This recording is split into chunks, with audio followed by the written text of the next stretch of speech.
Bir odam saharlikka turdi. Yedi, ichdi. Saharlik tugashiga hali yarim soat yoki 1 soat vaqt bor. Og'izni yopdi, niyatni qildi, ya'ni ro'za tutishni. Keyin ozginadan keyin dorisi bor ekan, esdan chiqib qopti, icha olmagan. Yoki suv ichgisi kelib qoldi. Endi bu odam o'sha dorini yoki suvni ichsa bo'ladimi? Ha, albatta bo'ladi. Modomiki hali saharlikning vaqti tugamagan bo'lsa. Chunki ro'za qachondan boshlanadi desa, o'sha subhi sodiqdan boshlanadi, ya'ni bomdod vaqti kirgandan. Saharlik vaqti tugab, bomdod vaqti kirishi bilan ro'zaning vaqti boshlanadi.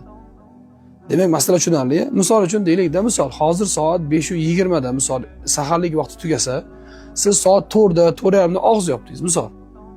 Keyin suv ichgingiz kelib qoldi ozginadan keyin. Hali saharlikning vaqti bor ekan, bemalol suv ichsangiz ham bo'ladi, dori ichsangiz ham bo'ladi.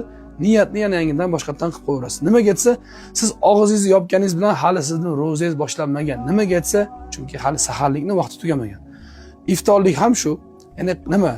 Shom namozi vaqti kirgandan keyin azon aytiladi. Azondan keyin ochishlik eng afzal amal hisoblanadi. Bu ulamolarning tavsiyasi. Alloh taolo hammalarimizni tutayotgan ro'zalarimizni o'z dargohida husni maqbul aylasin.